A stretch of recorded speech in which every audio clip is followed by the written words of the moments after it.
All right. I don't know if you can hear Bruce, but he's losing his mind over in the other room. But yeah, we are tonight. It is episode 191 of Live Drawing. We're just coming back from the Little Giant show where we had Undersea Hero and we had Planet Comics and all sorts of stuff. We did the VIP prints, we did all kinds of stuff, but I'll start off by showing you some of the stuff I picked up, some of the stuff I got signed. We'll start with some of the trades that we did. Let's see here. I got my pal Jim Savard. He's got this book out through Rubber Chicken Comics. He's also, as we know, a friend of the show. It's called Liner. This is the second issue. If we can get it in focus. There we go. There we go. Second issue. I already had the first issue, so here we are with the second. Mark Macrina is the artist. He has a very kinetic style that I think lends itself well to horror and such. And Liner is sort of a thriller, I would describe it as. But yeah, that was one of the trades I did. There's a nice plug for Rubber Chicken Comics, big supporters of ours. And hey, Jonathan, good to see you, man. Yeah, they're just an awesome store, so I would highly recommend if you're in the area to check it out. Next, I actually got Jay Kennedy's variant cover he did for Archie Meets Jay and Silent Bob. I actually was surprised that they published this with profanity, which was interesting. For Archie, might be the edgiest Archie comic there ever was, but Jay did the cover, and I wanted to read it, so looks like a lot of fun. I'm sure Jay had a great time doing that cover. So these were my neighbors at the show. See if I can remember everyone's name. Mary Dumas and the other artist was back here. Bettina. Yeah, she was my neighbor as well. They were my neighbors at the show, and we traded books. I try to be a good neighbor, and I look forward to reading those. Looks like fantasy and action. Looks like some fun stuff. Looks like they get their stuff printed at Comics Wellspring.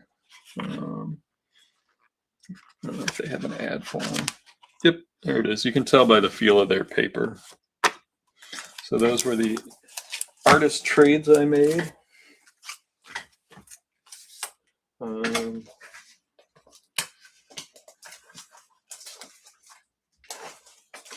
Found a nice issue of Radioactive Man, where Fallout Boy becomes a hippie. Hot Stuff, which this has a Richard Corbin story in it. If you like Corbin, this I can't show it because it's it's Corbin. So I picked up the Will Eisner Reader, which has some stories in it that I haven't read. I'm using an issue of Chilly Willy I picked up as a bookmark. That's just one of those goofy comics that I liked as a kid. But I'm a big Eisner fan, and yeah, any chance to read Eisner that I haven't read, I will take. Comics review. This is one of those things where if you're a person who's read tons and tons of comics, this was a reprint of strips. And in this case, it was the start of a new story, so I wanted to pick that up. It's got Tarzan, it's got Flash Gordon, Modesty Blaze, but it also has Judge Dredd and Spider-Man. One thing I've not read much of is the Ninja Turtles newspaper strip that was out kind of in the heyday during the cartoon series. I've never read it, so I just wanted to give it a try. And when you find magazines in like a $2 bin or whatever, like that's the kind of thing I'll take a flyer on. Get yourself some Spider-Man strips. It's another type of comic to consume. Found an issue of The Phantom.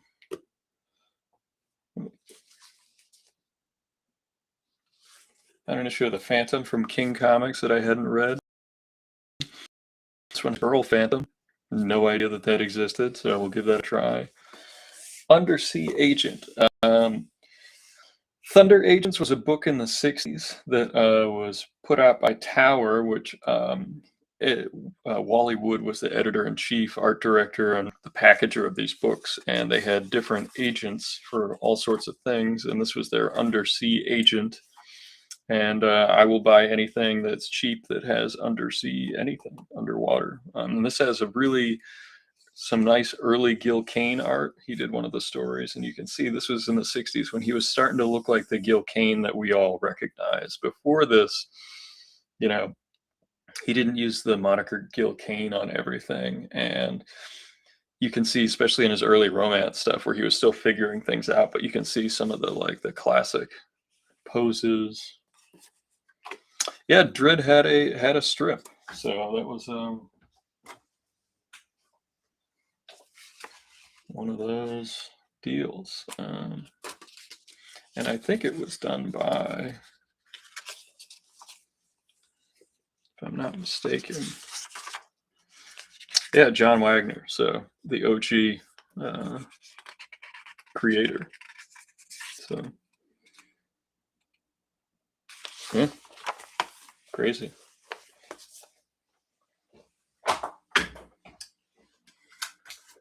One of the physically bigger things I got was actually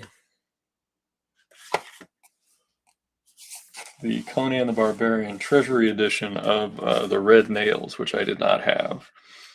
This is the Barry Windsor Smith, where you see the evolution of Barry Smith, the guy that drew a bunch of Avengers stuff, and what it looked like when he was doing more of a Marvel House style, as it was transitioning into what we would know as Barry Windsor Smith, with the difference in form, the difference in rendering.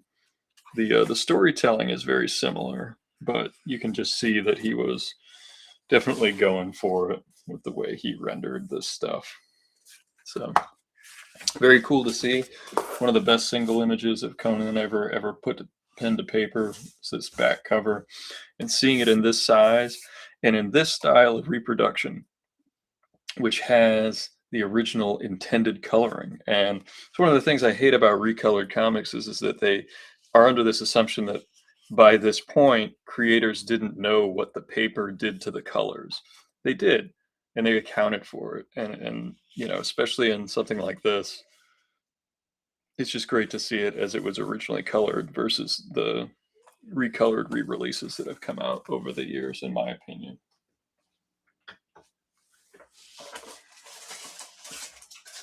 I showed these off at the last stream. These are those 2 pages. I did get them signed. This is that Thunderstrike page that was before only signed by Ron Friends, but now it's signed by the writer, Tom DeFalco, as well as the inker, Keith Williams. So it's signed by the whole creative team that worked on it. There was no letterer on this that worked on the boards. So, and then here was that Daryl Banks page from Captain America Annual in 2001. And it was drawn by Daryl, but written by Dan Jurgens, who was there. And he signed it right there. So, and then the last thing that I got signed, other than Undersea Hero stuff, which I had to get my copies of the variant covers signed by Joe St. Pierre and Rich Woodall, who were there. And they said they moved some books. So, they have their comp. So if you see them at a show and I'm not there, you'll be able to pick up Undersea Hero. Patrick, I totally agree. Recolored comics are like Ted Turner recoloring classic films. It's the same. I feel the same way.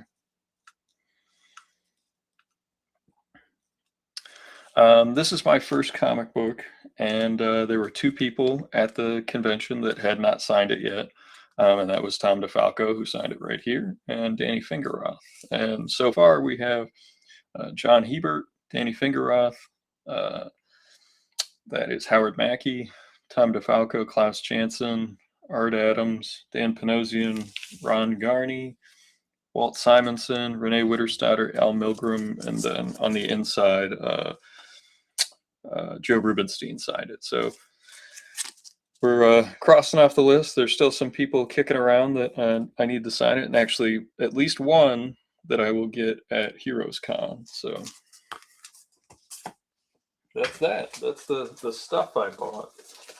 Now you get to hear me ramble about the show itself while we draw.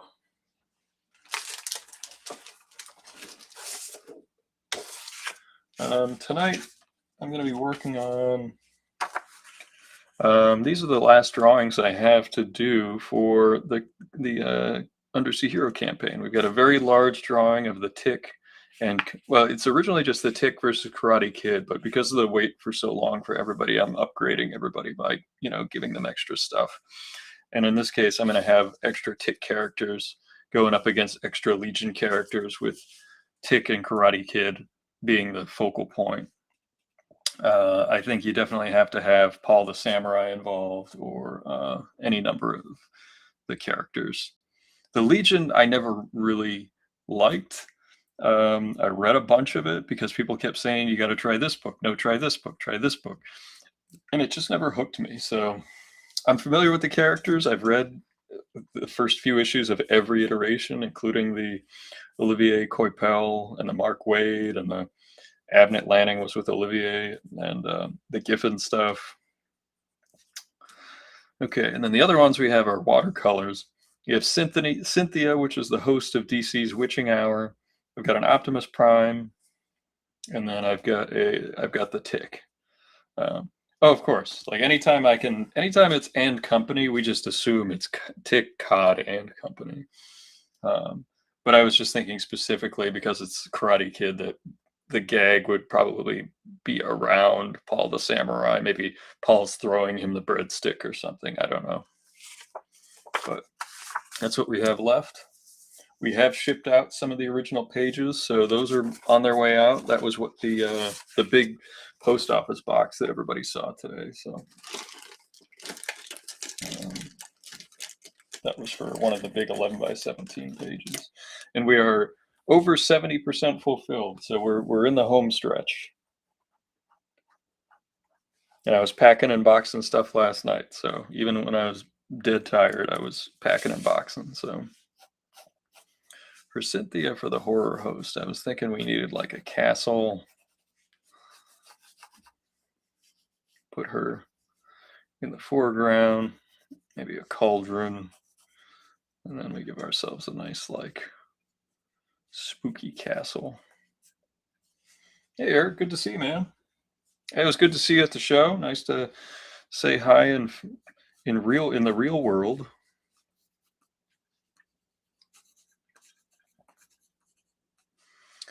I showed off what I picked up. We were going to talk about just how the show was in general, like the flow and how Friday went and that kind of thing. I hope it went well for you. I know you were helping out with a vendor and getting tons of stuff signed. So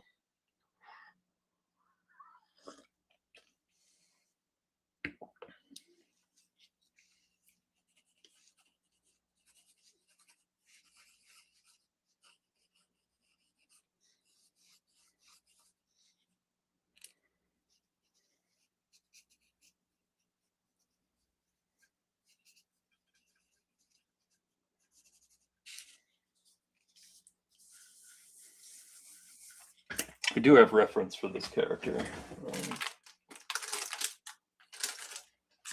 She shows up randomly in this issue, which was actually the first Frank Miller Batman, the Superstar Holiday Special. If you're the uninitiated, as they say. This is an anthology. It's got a couple of stories drawn by Dick Ayers. And then right here, this is the first Frank Miller Batman story.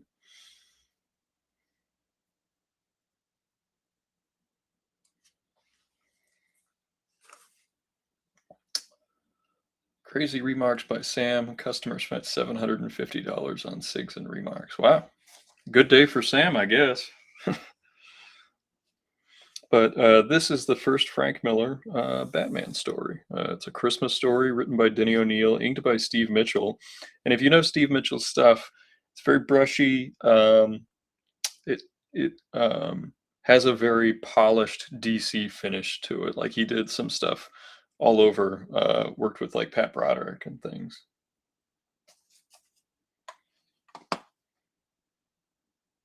Hey, it's Clarissa.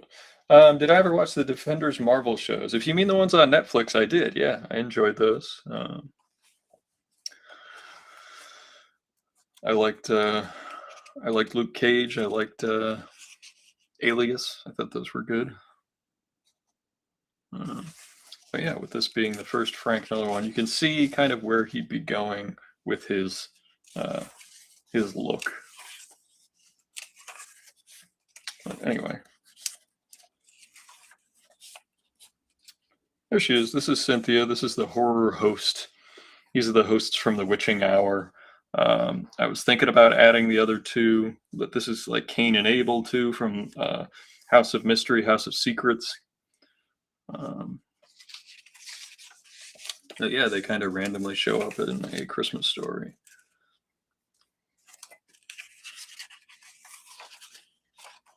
Oh, those were your favorite? Very nice. So you like those? Did you have one that you liked best? Were you a fan of the was it the big team up?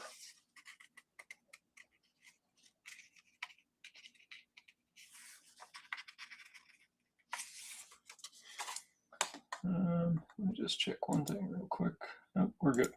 Okay. But yeah, that's our reference that I have. That I'll have it off camera here. I lost my page, of course.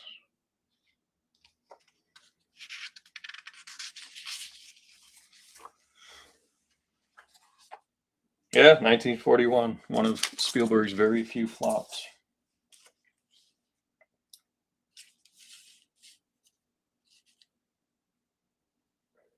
Sunday Comics, yeah.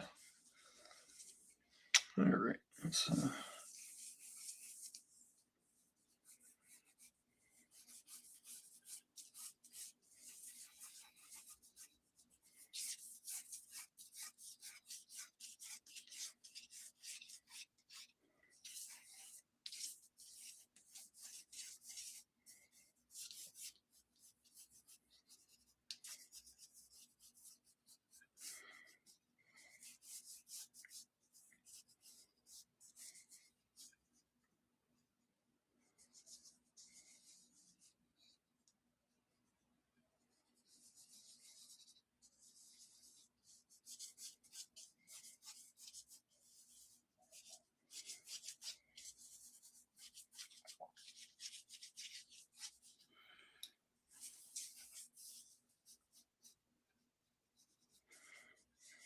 been drawing a lot looser lately at the start, at the onset.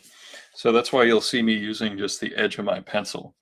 And it's been giving me a much more active and lively line, which is something that I chase. And what I mean by that is like I covet when a line has more life to it. And it's tough to do, especially when you have to try to draw clean, and I tend to tense up over it. So this has been a good thing for me as far as that goes. Got like a spooky tree branch here, which turns into the ground.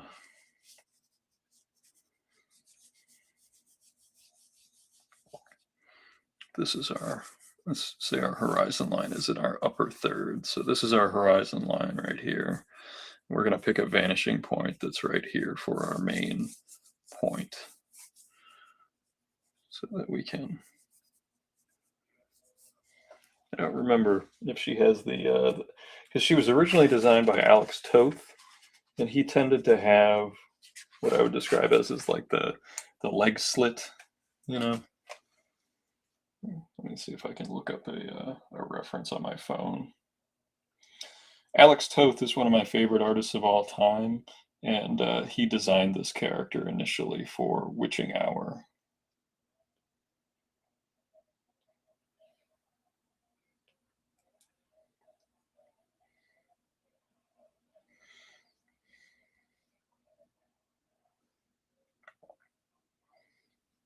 Yeah, you can see here he would have the one leg out and then like the big swoopy. Uh,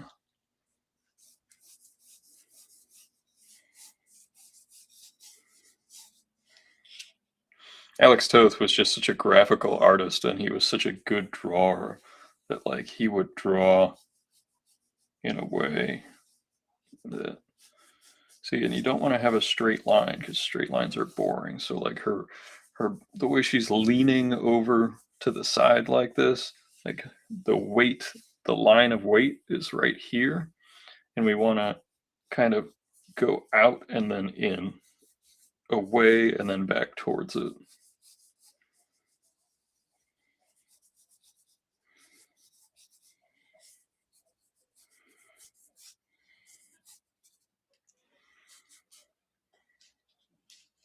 Oh, hey, good to see you, Martha. Yeah, Toth is just. I'm lucky that I've read a lot of Toth. It's tough to track down because he didn't ever do like a single long run on a book, so you have to find all the shorts and things that just show up anywhere. Yeah,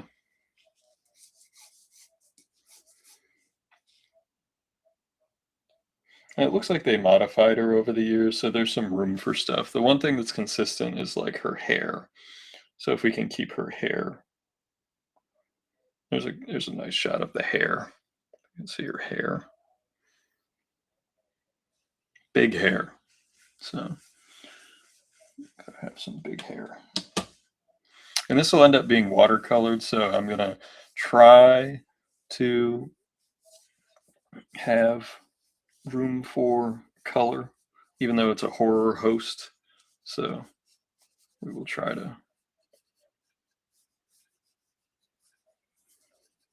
kind of like the idea of putting a cat. He designed Space Ghost when he was working with Hanna-Barbera, and he did like all of the storyboards for the better episodes of the Super Friends.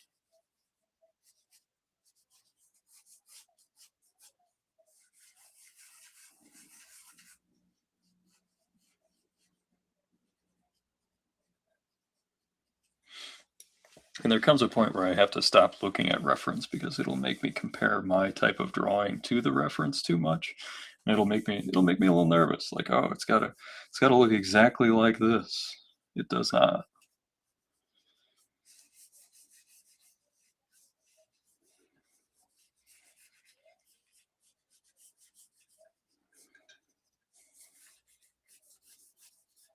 And this will end up being like a haunted looking castle-y type deal. It will just give a tilt to, just to give it an air of mystery.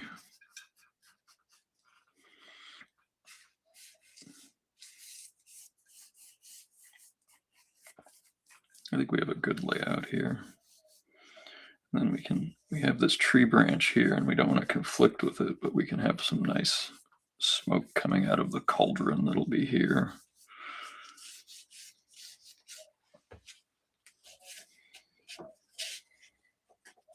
That's okay.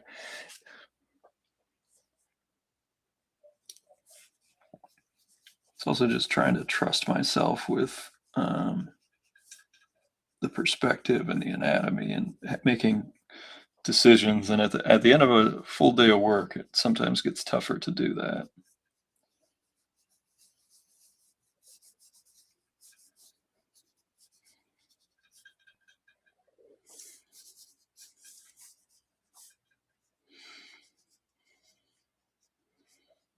I kind of like the idea that she's got her arm like over the smoke that's coming out, like she's like summoning it from the cauldron. So maybe if I'm doing some sort of color connectivity, whatever color is emanating from the cauldron will match what's on her hand.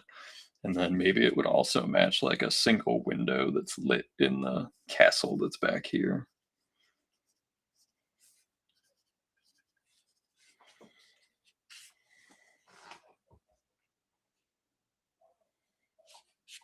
Well, it's deceptively simple. You have to draw it perfectly and you have to draw it, you have to make the right decisions for lines. Like it is not, people look at Toth and they think it's easy. It is extraordinarily hard. And, many people have tried to imitate it over the years, but very few have even come close.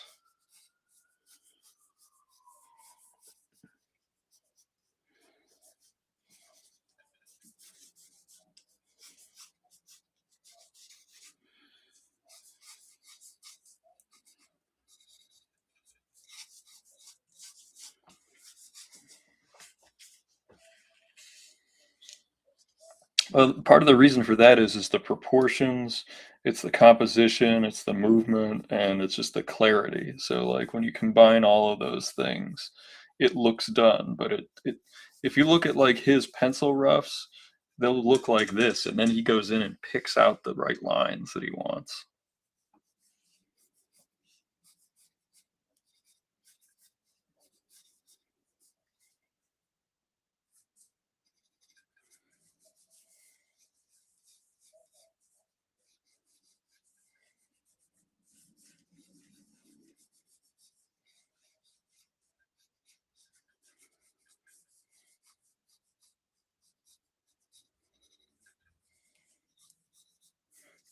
Remember we talked about where our vanishing point is? We need to make sure that our hips, our shoulders, everything lines up with that because we're going to see the top of the feet.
So at the show, I was very lucky that I had a very strong contingent of folks come out and support Undersea Hero.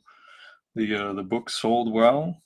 I had people who picked up their campaign rewards at a show, and as I mentioned, if I'm going to see you at a show and you haven't gotten, there's not many people that haven't gotten their rewards yet. But if you're one of the few that haven't gotten theirs yet, I'm happy to hand it off in person at a show. Or if you don't want to pay for a ticket, you can just show up outside, or I can meet you nearby, or whatever. I am doing a free convention that is Wicked Comic Con at the end of May.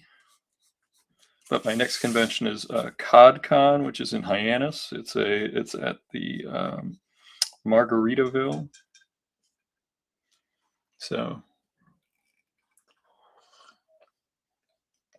if you're on the Cape in the Hyannis area, it's not a big show. It's put on by the public library there. It's really to support literacy in the community. Cynthia from the Witching Hour. DC Comics. All right, now we'll start to come back in here. Anytime I do a horror host, I like to have kind of a crooked smile, so I'll add that in just as like my own little asymmetry is your friend as an artist when you can show it intentionally. Lighting is going to be crucial on this. So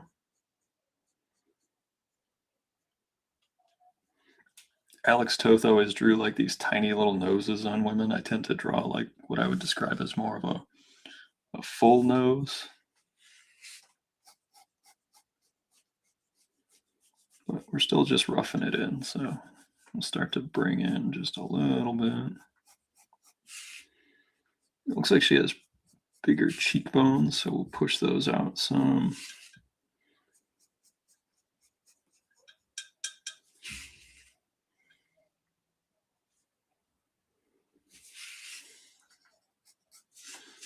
You're not going to see her ears when we put her big hairdo on there, but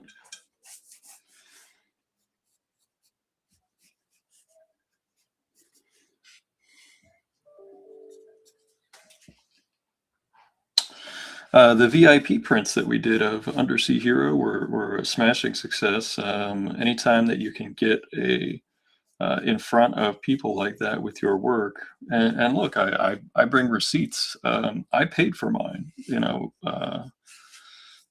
I had a half sponsorship with the show on it, so I paid for half the prints that went out, and they more than paid for themselves. So when a show gives you an opportunity to put your work in front of their buying customers like that, I tend to jump at it.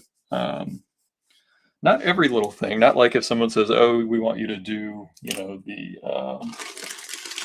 badges or something on a bag or something like that." But if I can give you something that is 100% my work, um, it tends to at least get people to come over to the booth and ask, "What is this?"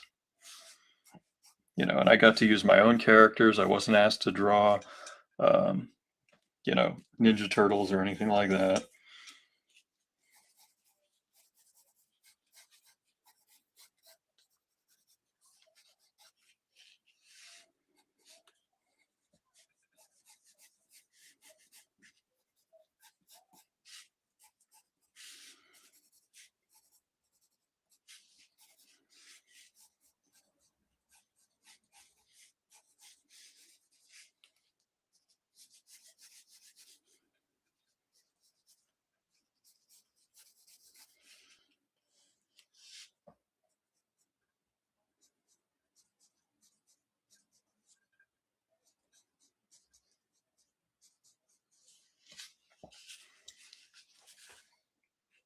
Jesse Buckley has the best crooked smile. I'll have to look that one up.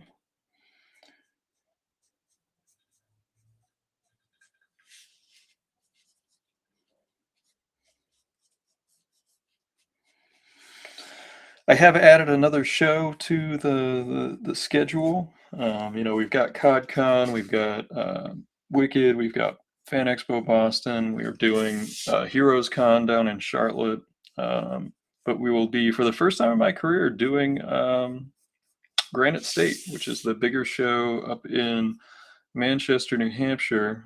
In my 20 years plus of living in Boston, I've actually never done that show, so be my first trip there. It's going to be Turtles heavy, so I know I've heard Kevin Eastman will be there, so if you're a Turtles fan, that might be the one for you. I think Jim Lawson will be there.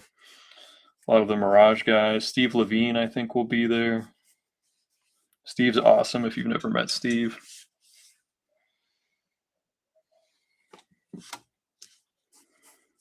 Bring this out. Torso is looking a little thin.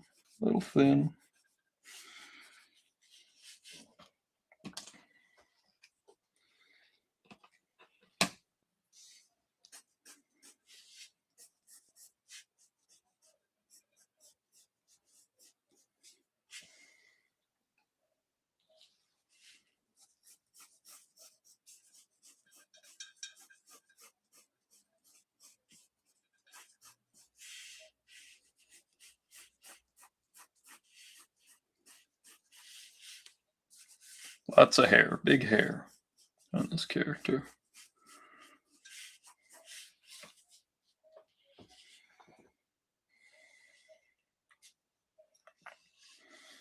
Nice.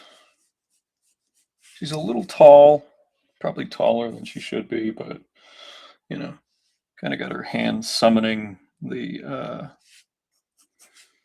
whatever's coming out of the cauldron beneath her.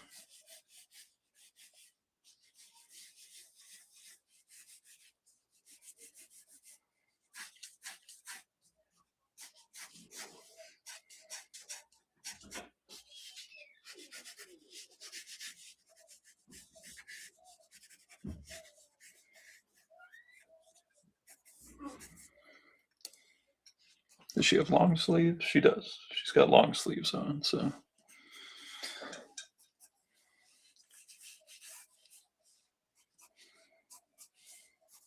And she's almost all in black, so most of this will get like cropped out.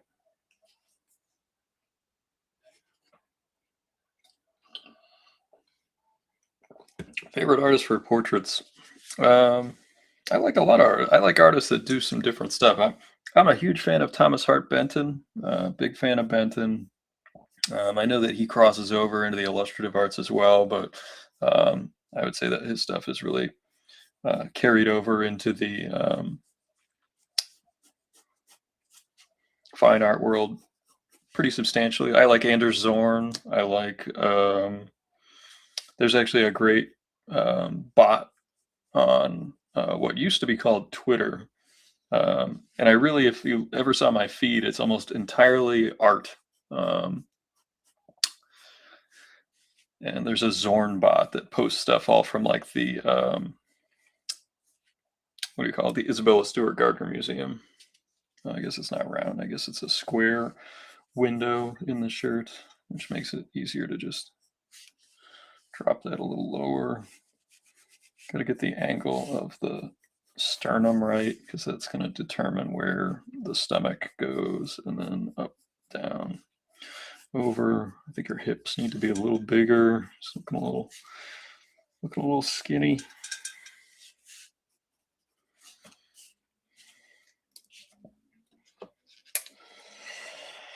I know a lot of people would say John Singer Sargent. I actually think I prefer Copley's portraits. Um, Watson and the Shark at the Boston MFA is one that I go visit every time I'm there. It's not a portrait, but it's actually a painting that a reproduction of that hung in my childhood bedroom at my grandparents' house. So like this video, this what you call a portrait painting scene of a nude figure being devoured by a shark was one of the things I saw as a kid. So might explain some of my fascination with the ocean. She's got like a little skull on her neck. Draw a little skull there. Gotta make sure we get enough meat on this lady.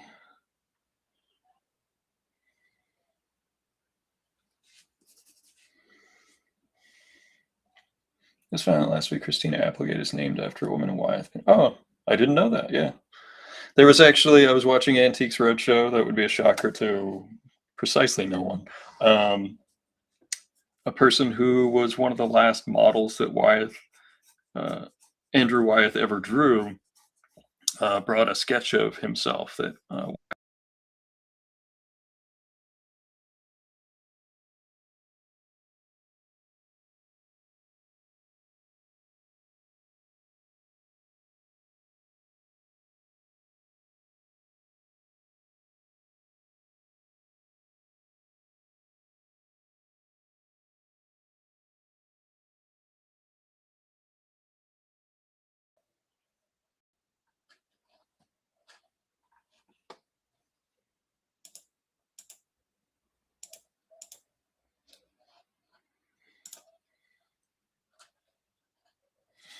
looks like I lost all of my comments.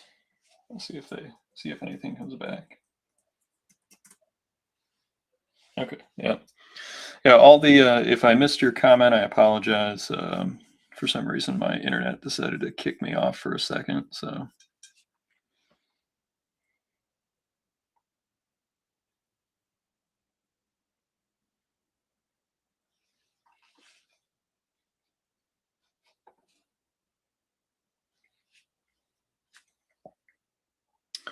let me know if I come back on your TV.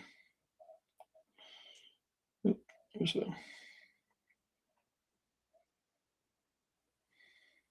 okay. So it's not a slit. It's actually like where it comes in on both sides, and there's like a loinclothy situation. So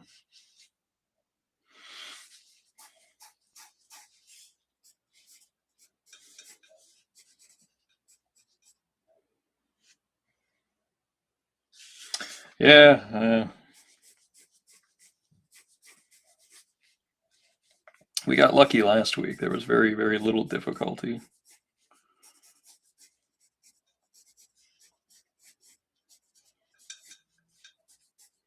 Just what happens when a guy who draws on paper tries to do internet things.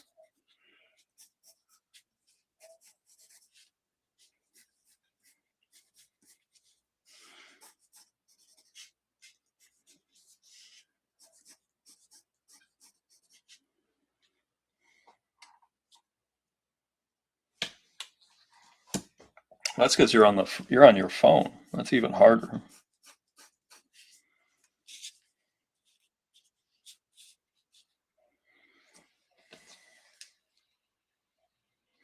Well, that's a blurry image, so that's not going to help us.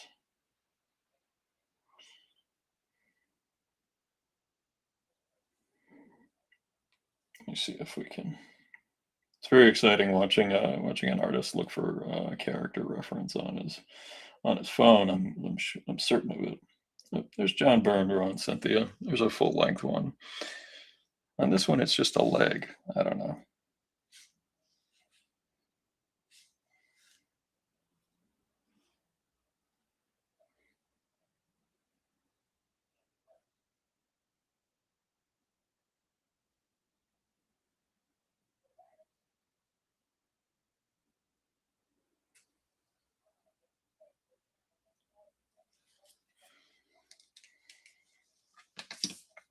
Oh well.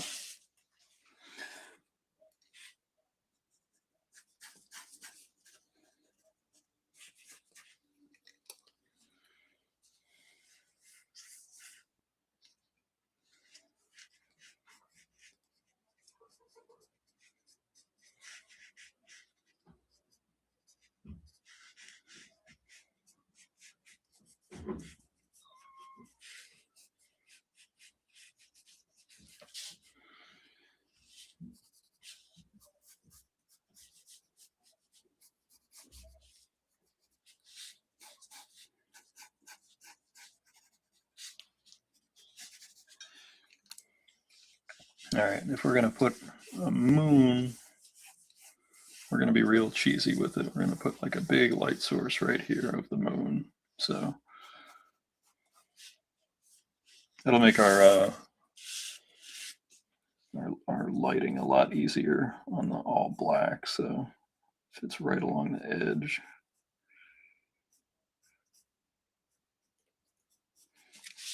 And then we have two light sources. One will be here, and then actually there will be a very faint one down here that'll mostly be affecting like the shoes and like the lower portion. So we can actually go in and erase this part here.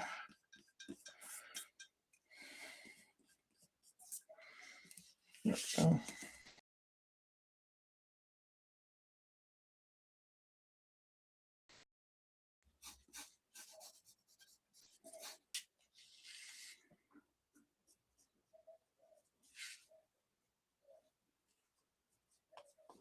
These are the big Elvira makeup.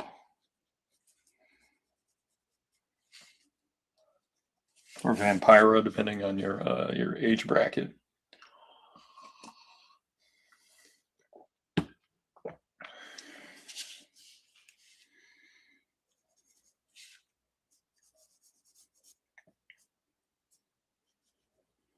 Also, just thinking about things as the shapes that they are.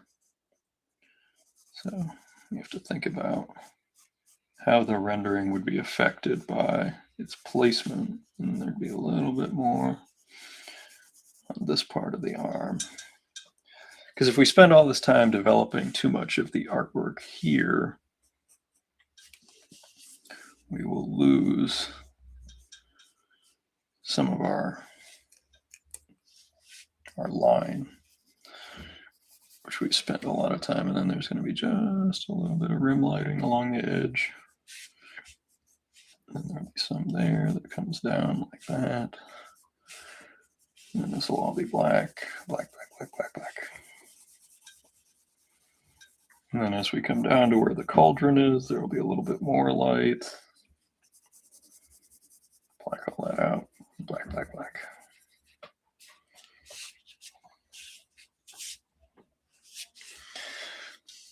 And then this arm is black. You can erase some of the shoulders. So you don't see that through there. So you know that that's hair.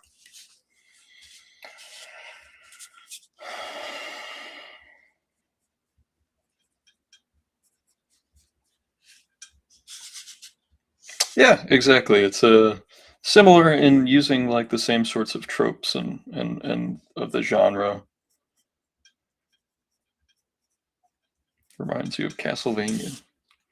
That's a very good observation. They both use the same source material that they draw from.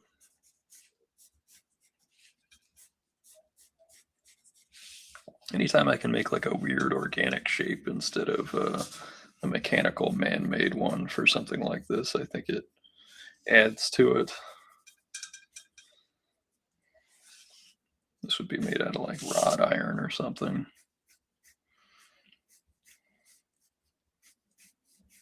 I've never drawn this character before, so like I've read the Witching Hour issues.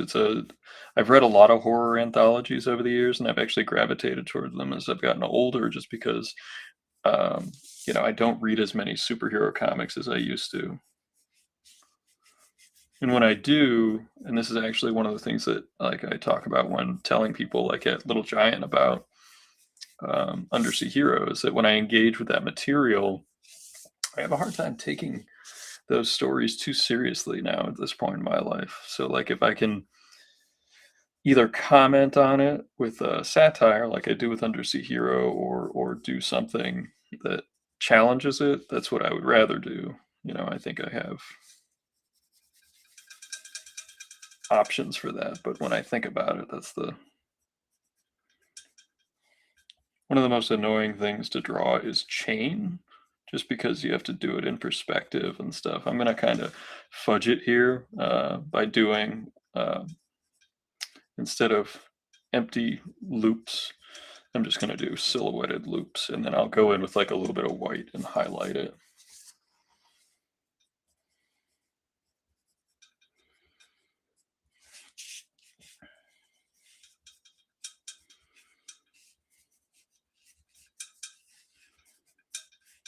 We're probably not going to ink this tonight. We're probably just going to lay down pencil, and then we'll call it an evening. Because this is actually a full scene, so we're layering stuff. We're planning out the color palette.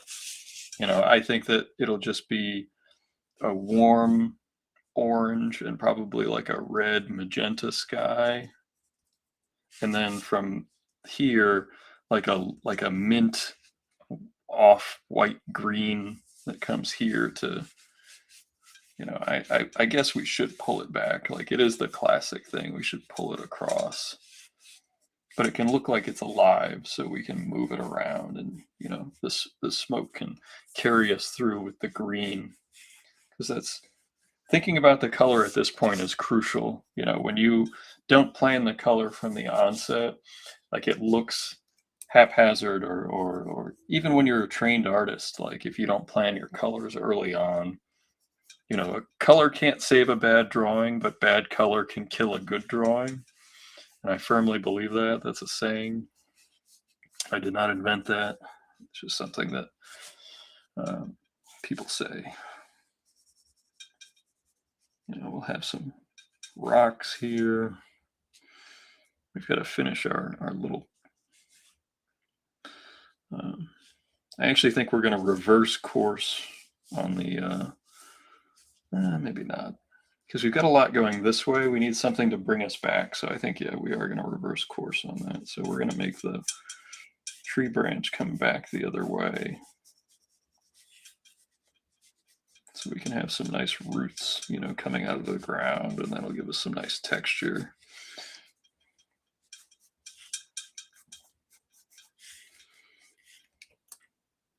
And it doesn't look too horror-y yet, so we have to add some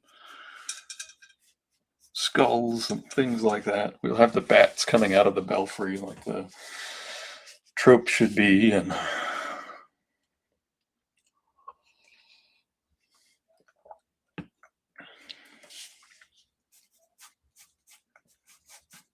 this was originally intended to be like a little 6x9 watercolor, so literally half this, where it's just like a little portrait.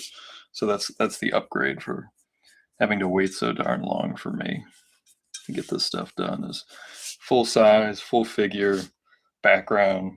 Something like this from scratch would cost probably about 200, 250, somewhere in there. Yeah. Color takes me a long time, as you've watched on this channel, so it takes twice as long, so it usually costs twice as much. So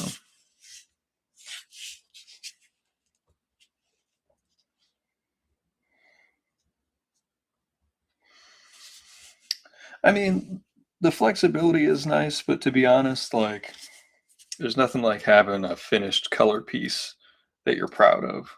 Um, I love black and white. Like, if I were doing this for myself, as opposed to for a client, I would do this primarily in like grayscale, and then I'd have her blonde hair, and then probably the green of this, and then a very, very muted yellow here, and then one window would be very bright. Like that's how I would color it for myself. But that's an approach that I would say when I've done it for fans, very few people dig that approach, that minimalist creative application. They want full saturated colors that are um, sometimes clever, but usually I would describe them as literal colors.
Take just a little bit off.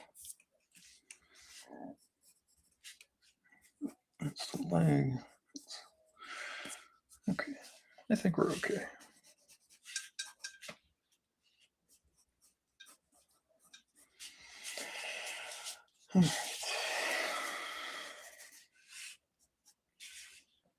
Busy day today, I gotta say. It was very busy.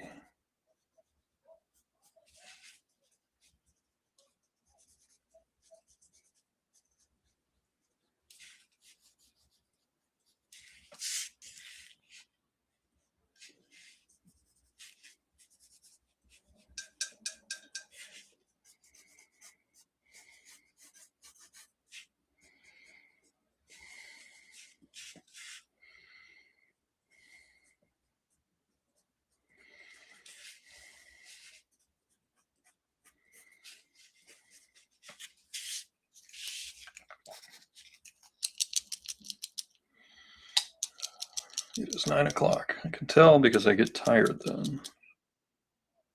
Start to hit that wall. Come on. Come on, busted piece of lead. Get out the way. There we go. Yeah. Well, in your office, I know that it gets a crazy teller.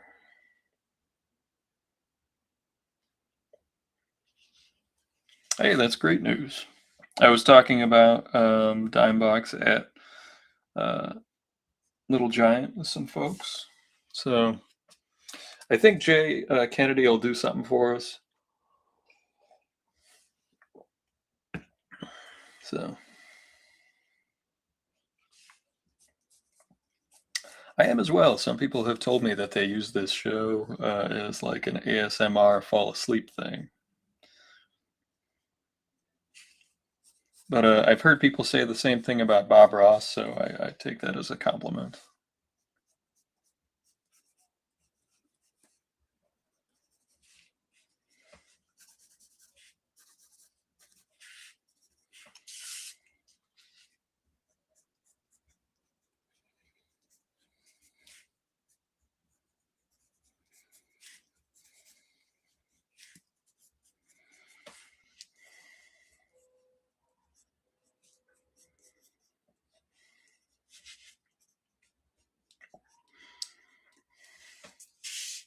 I think even Jonathan said he has nodded off to the chatter, the comics chatter. Yeah, at the show this weekend, there was for the first time. Hey, there's Brian Bollinger, another person who came out in support of Undersea Hero and me at the show. I posted a picture of he and his kiddo with me behind the booth, which for some reason it got cut off by the app.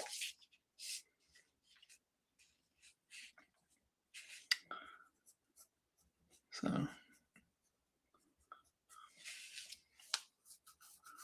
I don't know why. I don't know why it cut off. Calm narrator voice. I'll take that. I'll take that. As long as it's not a desperate game show host voice, I'll accept that as a compliment.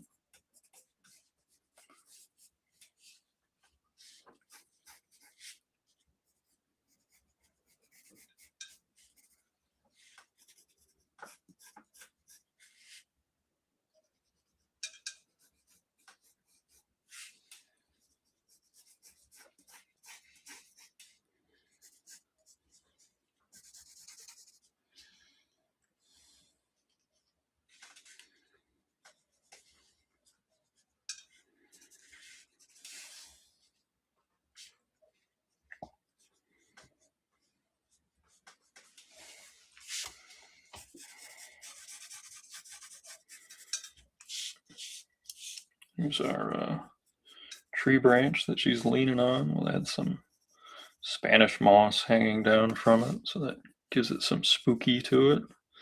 I didn't know what that was as a kid. The movie trailers coming soon to a theater near you. I don't know.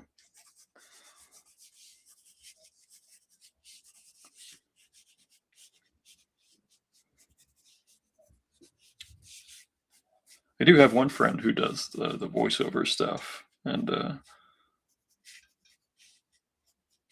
he definitely has like his when he turns it on voice.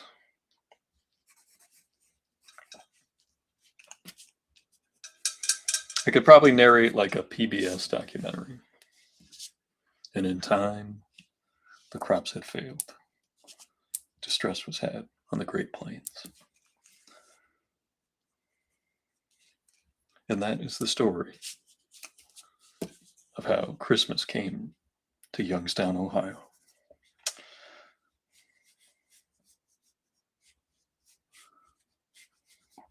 My brother did some broadcasting.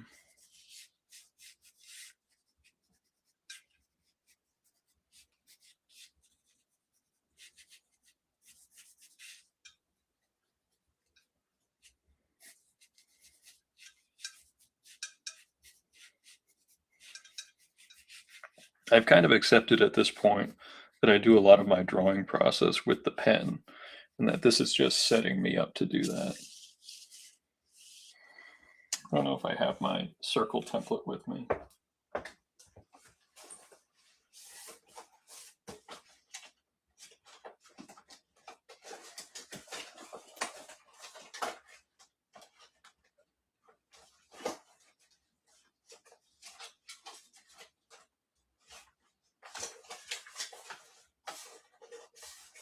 Yeah, I'm not sure where it is. So we're out of luck on that one. Oh, wait. No, that's ovals.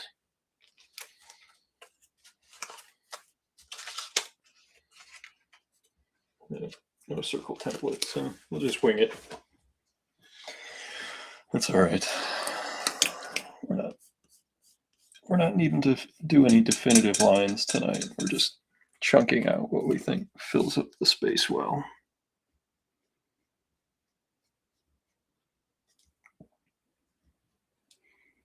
And actually, I always find it's really good to sleep on it and take a look at it with fresh eyes the next day.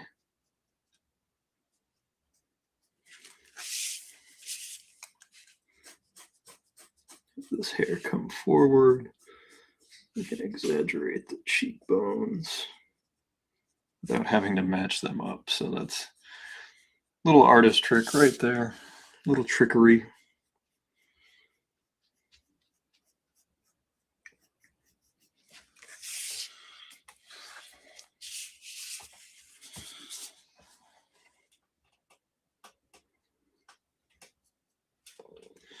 And the good thing about this size drawing, the 9x12s, is I don't have to use like a big, giant, expensive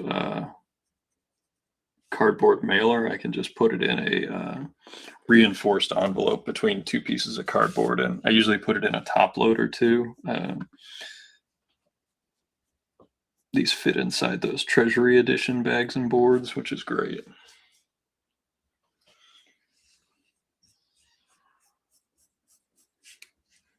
She's got that headband, which seems to be like her trademark.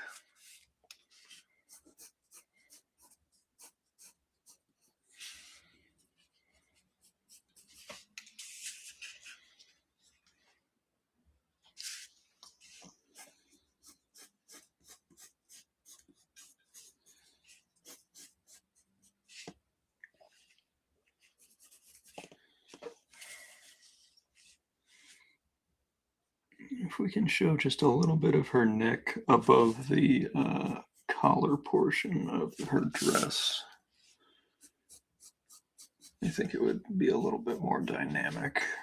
And then we got to draw the little skull that sits on her neck there.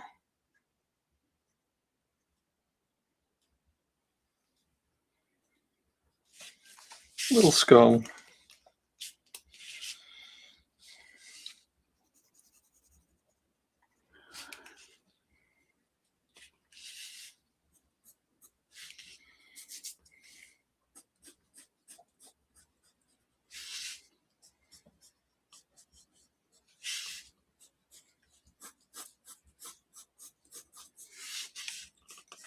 One thing that I learned the hard way in my drawing career is when you're drawing a person with lighter hair, it's best to have as few lines as possible when you're drawing the hair. You've got to get the direction and the volume. So we will go in and we will pick out the ones that we think are the most necessary, and we will use our light source to determine the ones that do the most to help us in that quest.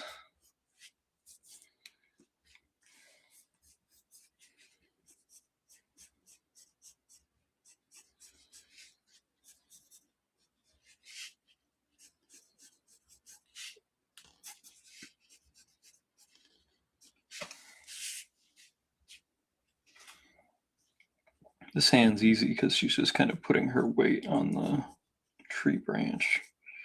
So like we don't see all the fingers. We've got to get the overlap right, otherwise it'll look like she has like a giant freak hand that she's leaning on. I can't tell you how many times I've messed up a hand like that on a drawing that I just didn't catch it before I inked it, and forever they just had a giant hand. Terrifying. Gigantic hand. Although if you watch Always Sunny in Philadelphia, you would know that big hands are a sign of strength.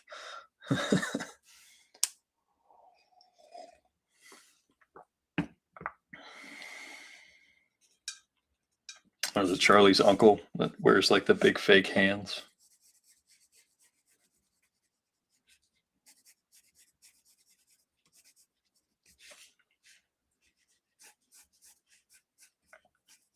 Overall, at the convention, sales were good. The books moved well. Pre-done sketches, those mini sketches, all 4 turtles sold, and a couple others sold. So I, at the very least, have to replenish the Ninja Turtles mini sketches before CodCon. Those are just the new and improved part of the $25 binder.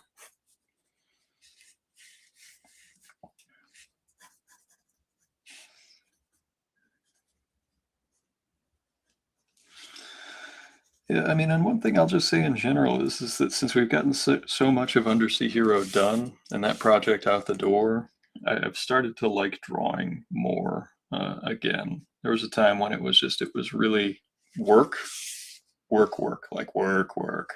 And since much of that is done, it's been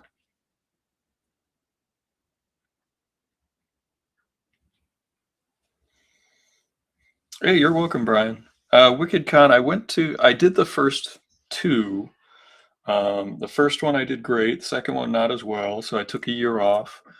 And then they reinvented themselves as this free show, and I went just as a fan with Jonathan, and I loved the vibe and had a great time. So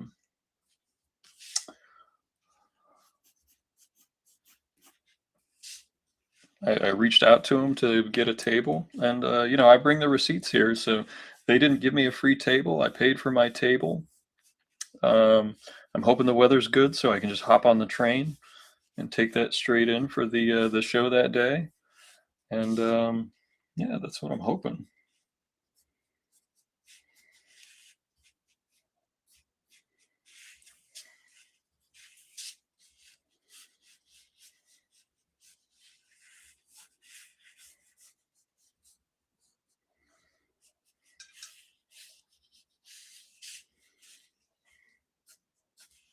I think we're gonna have to border this one. Yeah, too much stuff close to the edge to have a clever uh, layout.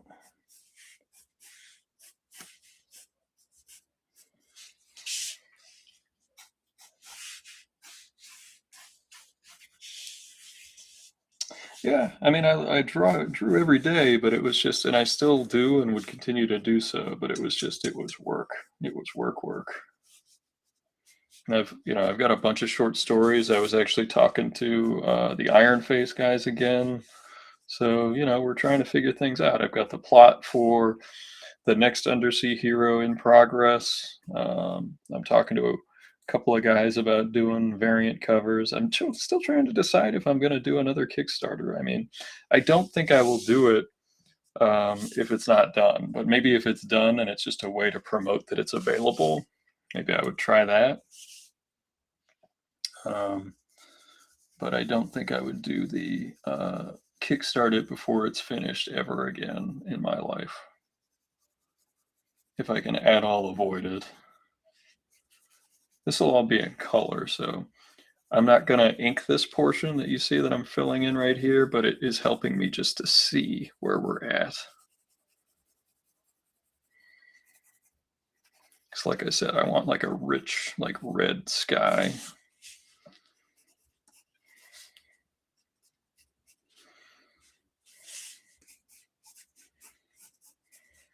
And we'll have some. What would be a good idea here is to have a silhouetted like shrubbery and woods, what that looks like, and then bring that down to here where we can have in the foreground of that. Always thinking of elements, even individual elements within a drawing in the terms of foreground, middle ground, background. So if we go from light to dark and then to mid-tone, it'll still push that back. I mean, I'm going to ink this, but it's going to be very delicate, very, very fine lines, small lines, and maybe even broken line. But she will be in full inked line, and so will all these foreground elements. And then as we go back into the further into the background, we'll pull back the line art and not quite have as much. So over here, we can just come up with some really interesting shapes for like spooky trees, which is great. And then what we should do is we should have one big one. That was always, if you ever watched Bob Ross, that was always the test, the bravery test. It's like you do one big giant tree.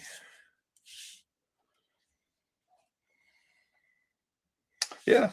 No, and I still have to finish updating the website. I've started doing that. I've got to finish updating the Fat Cat Funnies website. Um, it's the amount of work for one person is never ending. I'm hoping to get caught up on like updates so that I don't have to do any major structural stuff. Reminder for people that maybe don't realize today is tax day for the US. So if you haven't filed your taxes, they will be late. After midnight, I think it's midnight tonight.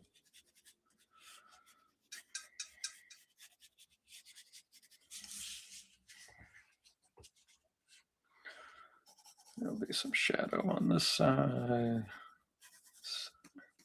Maybe we can do that. Maybe that would be something we could do is we would black out the stuff on that's facing this way. That would give us that would give us an anchor for our light source. You can already see it where I just roughed in that pencil, where you can see where this moon will be.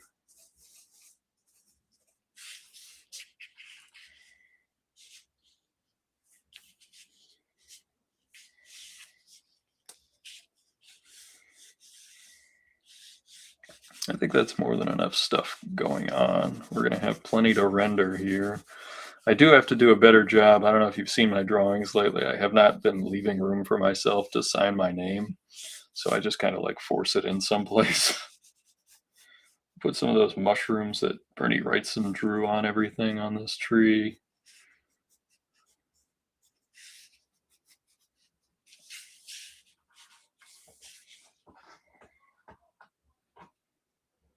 I haven't opened the store yet. It will be on encnichols.com, and then I'll put a link to it from the Fat Cat Funnies page too. I only have enough money to have one account, and like it's been on ENC Nichols for so long, and for tax purposes, it's just simpler to do it that way.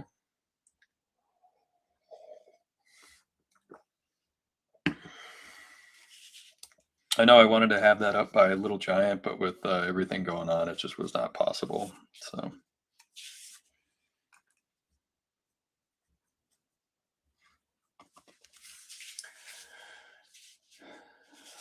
Let's see if we can clean up this hand a little bit so that we can feel a little better about ourselves.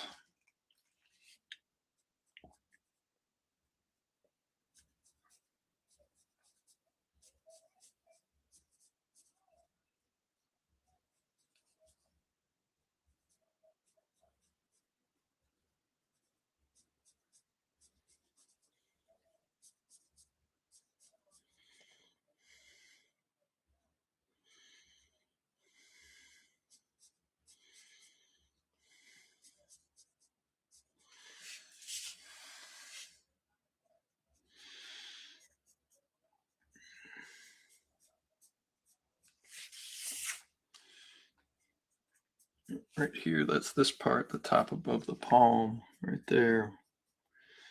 Then we get our thumb in there. And then this is right here, this meaty part of the hand right there. And I'm drawing it from a different angle, so it's tough I'm trying to explain which parts line up with which lines so that it makes more sense. Yeah, that looks more like a hand that's summoning powers from. Maybe we should have like a little bit. Should we make that more obvious somehow? I mean, I feel like when we paint it and we put a little bit of color on the underside of this hand for the lighting, it's going to make sense why, the light here is shining there. And there will be some of the light just on her legs and just over here. And then I don't know how far it would go up. I think it would maybe go up to like the bottom of where her stomach connects to her hips. Maybe right there. Yeah, I think that's probably as high up as this light would go because most of the light is from over here.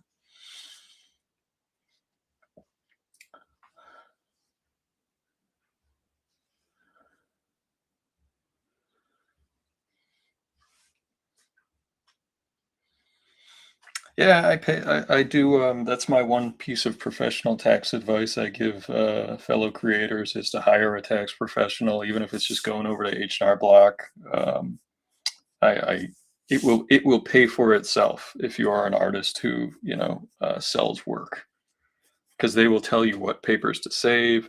They'll tell you what they need. They'll help you with permits. Like they will help you with all kinds of stuff. So that's my one piece of official tax advice is to hire a tax person. If you're a small business artist, in Massachusetts, the tax laws are in my opinion, they're in some ways out of touch, but they are what they are. Just because I think Rhode Island, shockingly enough, our next door neighbors have done a better job at helping artists to be compliant and not be overtaxed on things. So.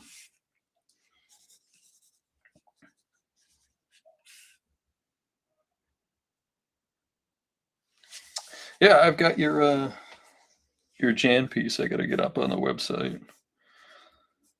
I just have so much to do, and I've been delinquent with updates. So there's like probably a year's worth of updates that need to be done. That's correct, Brian. Some places you don't have to, or they have a temporary permit, but um,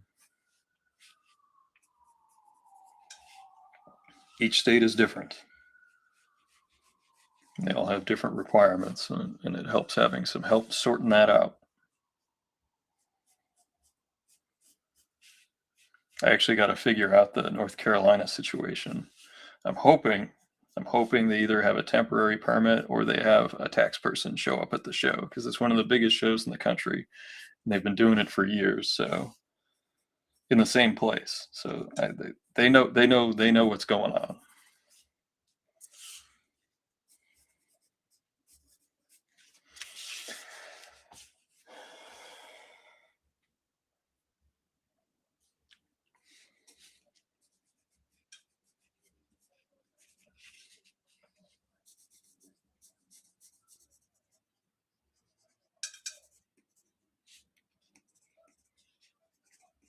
Make sure we get her knees in there so we can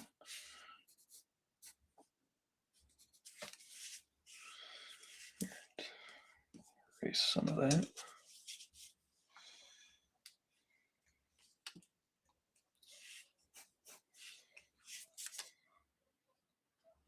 Oh, right on. And as I've plugged in the comments and in the description, a friend of the channel, Craig Russo, he has the new Perhaponauts up, and he did an Undersea Hero cover that we all know and love. This one right here of Undersea Hero crashing through his own logo. I always love those. There's me in my Hawaiian shirt.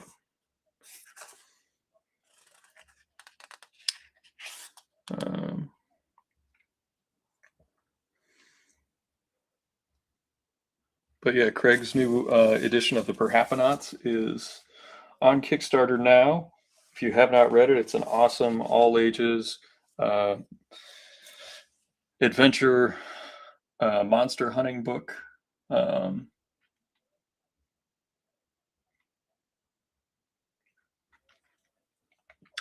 it has to do with crypto zoology and the mystical monsters of the world of Bigfoot and Chupacabra and all that stuff.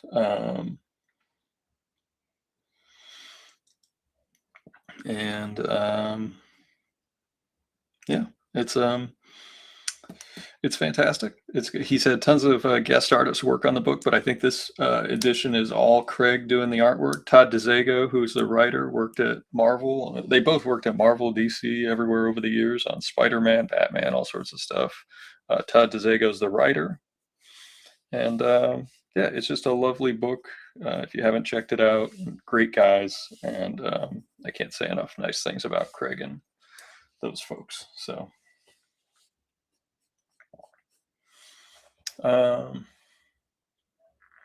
Tax guy showed up to the booth. Yeah, you can, in your tax window on the Mass Tax Connect, you can just download your permit there. If you have your login, you can just print it out.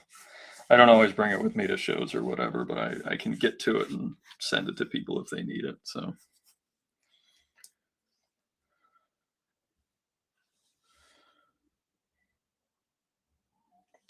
Oh, it's entirely your call. But I think we're going to be pretty much done for the night. We got our pencil layout done of this piece, which I think will, it'll come together when we color it. And yeah, I just want to thank everybody for coming out tonight. Thanks again to everyone that showed up to Little Giant. It was a huge success. So yeah, thank you. I can't thank you enough. And we've got CodCon coming up at the end of this month, and then we have Wicked Comic Con. We've got Heroes, Boston Fan Expo, Free Comic Book Day. That's the other thing. Free Comic Book Day. I will be at New England Comics in Brockton all day doing sketches. And, I'll update that page on my website. Most of them are there. But thanks, and enjoy the rest of your week, and have a good weekend. Good night, everybody.